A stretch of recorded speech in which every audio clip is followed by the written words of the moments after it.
Welcome to Now Go Lead, the podcast where we help you level up your leadership in just 5 minutes. Each episode, we provide inspiring stories and actionable insights to help you lead with confidence and clarity.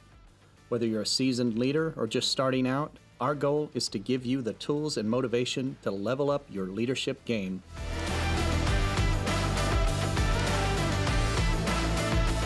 Hope really is in the dirt. We generally don't like dirt or dirty things, especially when it's not in a welcome place or well contained. Yet dirt is essential to life, just like the air we breathe. In fact, when dirt is combined with the right amount of sunshine and water, it can be the fertile ground to produce the most extravagant beauty the world has to offer, or the most annoying weeds. If you've ever been responsible for any sort of lawn maintenance, then you know that almost anything will grow given just a little bit of dirt. Is there anything to learn about leadership from dirt? Well, I'm glad you asked. Back in the first century, Jesus told a parable that was easily relatable to a very agrarian audience. He told the story of a farmer who went about sowing seed for a future harvest. As he was scattering the seed, some fell along the path, and the birds came and ate it up. Some fell on the rocky places, where it did not have much soil. It sprang up quickly because the soil was shallow. But when the sun came up, the plants were scorched, and they withered because they had no root. Other seed fell among the thorns, which grew up and choked the plants. Still, other seed fell on good soil, where it produced a crop 100, 60, or 30 times what was sown. It's not too hard here to see that the existence and condition of dirt has a huge part to play in growth and reproduction. But first, let's take a look at the farmer. This entire parable is predicated on the fact that there is a farmer taking the initiative to plant seeds. As the leader, you have a requisite duty to be intentional about planting the seeds of leadership in your organization.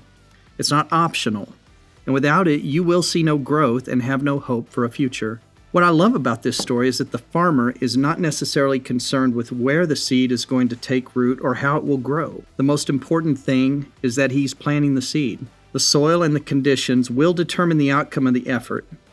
And that's not to say the leader doesn't have a future responsibility for tending to the growth of the organization. But it's important to notice that the leader can only do so much. You can't force leadership growth in someone whose heart is too shallow or who lacks the wisdom and maturity to balance their emotions. Sometimes we try to make leadership development too complicated.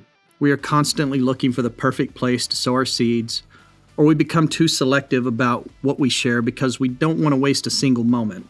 However, it's been my experience that you'll get much better results if you are liberal and consistent with your dispensation of leadership training. Not only does this benefit your entire organization, but you will also get the unexpected benefit of a harvest where you thought none would ever exist. Now it's time to get dirty. But before we can look at the condition of the soil in your organization, we need to look at the heart of the leader. It would be unfair, short-sighted, and unwise to expect anything from your organization that you aren't willing to cultivate in your own heart. The challenge for the leader is that they are by nature out ahead of the organization. The leader has more knowledge, more experience, and more maturity.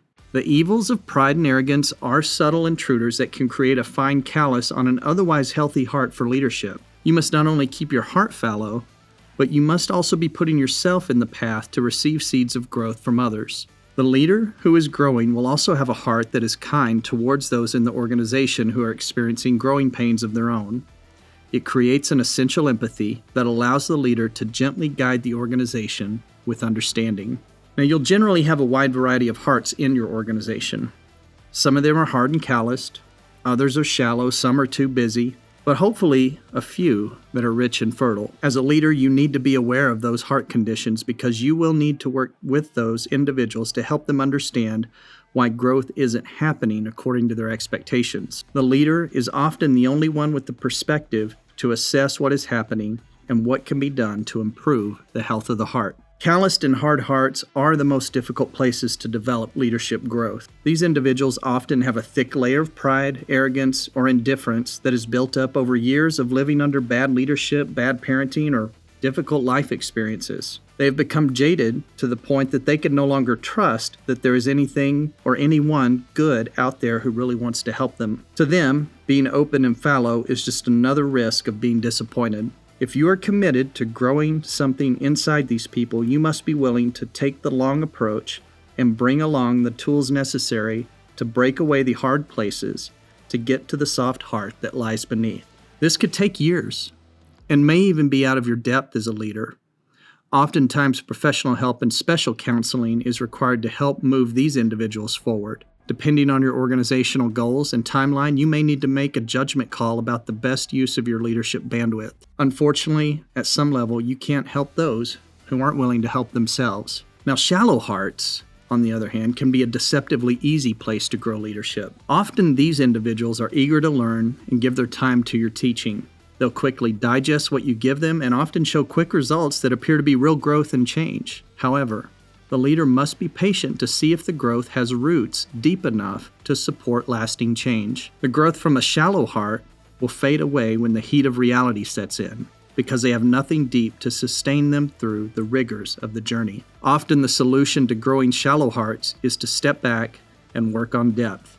Depth of heart comes naturally from maturity and experience, but it can be accelerated with intentional coaching. If the owner of the shallow heart is really ready to grow their leadership, then they will be open to the deep cuts and uncomfortable conversations necessary to prepare a deep heart for long-term growth. Be wary again, though, that the shallow heart doesn't deceive you into thinking you are making progress when in fact they are just putting on a show. If you bring along a shallow heart too deep into the journey before they are ready, they will get over their head and not be able to recover. Busy hearts are another all too common occurrence today, and I believe that they face possibly the biggest barrier to getting to the greatest stages of leadership.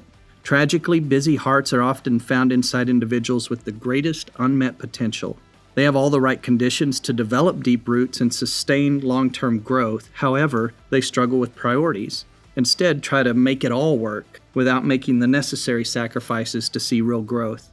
To reiterate, you must be willing to sacrifice busyness in order to ascend to the highest levels of leadership. Many leaders get stuck along their own journey because of busyness, and so it's not too difficult to see why this is a hard thing for leaders to develop in their organization. I mean, how can you tell someone to stop being busy when you as the leader are the paragon of multitasking in 12-hour days? We should probably take a detour here and put some context into the term busyness. Busyness can occur physically, but it more often seems to happen mentally these days. Our modern definition of leadership is to have complete command and control over every aspect of our organization. We divide our limited attention into increasingly smaller slices of focus and believe that we are benefiting ourselves and our organization in the process. We put one more meeting on our calendar, and we even double book ourselves and try to catch a piece of 2 meetings at once. We try to be everywhere and we try to know everything. All the while, we can't understand why our leadership isn't getting anywhere. At least my inbox is clean. I finished the latest season of Bridgerton, and I got the perfect photo of that amazing steak sandwich uploaded to Instagram. You get the idea. Well, look, hopefully you're starting to grasp the idea that leaders must set the tone for what is important in life. Only once you do that can you start to address the busy hearts in your organization. When you take up this process, it's important to be aware that you are battling against the massive forces of modern culture, media, friends, and family. What I mean is that it is a difficult task to distill all the things vying for our attention down to just a handful of priorities. One approach I found that has proven to be successful is focusing on what we can control and what we cannot. Our minds tend to spiral when we give it space for things where we have limited control, like war, pandemics, Taylor Swift's relationship with Travis Kelce, or inflation. However, when we truly begin to declutter the things clouding our view of the vision, we can start to make progress towards great leadership. Let's get back to the heart. Now there's the fertile heart. Notice what Jesus says in the parable, that a single seed planted in the right soil can produce 100 times what was sown. That is like exponential growth. Think about an organization where every leader you train is capable of producing 100 more. You would almost have no worries about the health of your followers and the vision. The journey becomes so much easier, and you will begin to make much greater gains on a daily basis when you are trying to be the hero and lead alone. The journey becomes so much easier, and you will begin to make much greater gains on a daily basis than when you were trying to be the hero and lead alone. Make sure you're investing in your fertile hearts. It is hands down the best way to grow your organization. It takes the least amount of work on your part as the leader, and it has the potential to produce explosive growth beyond your ability to lead alone. Take 5 minutes and consider the condition of your heart. Have you developed a callous heart that is stunning your growth? Are you too busy trying to command and control your organization? Where do you need to let go? Are you investing in the fertile hearts that will give you the greatest return on your investment? Dirt has a lot to teach us about leadership. The condition of the hearts in your organization and your ability to cultivate leadership out of the most difficult conditions are keys to long-term growth and progress towards the vision that will outlast your time as the leader. Today, grab your tools and get to work. The fields are ready. Now, go lead. Thank you for tuning in to this episode of Now Go Lead. Join us next week as we cover a brand new leadership topic and help you level up your leadership in just 5 minutes. For more resources, tips, and inspiration, visit our website at nowgolead.com. You can also connect with us on Instagram at nowgolead and on LinkedIn. We would love to hear from you. If you enjoyed this episode, please subscribe, rate, and leave a review. Your feedback helps us grow and reach more leaders like you. Also, don't forget to share this podcast with your colleagues and friends who are on their own leadership journey. Now Go Lead is produced by HP Engineering Studios in beautiful Northwest Arkansas.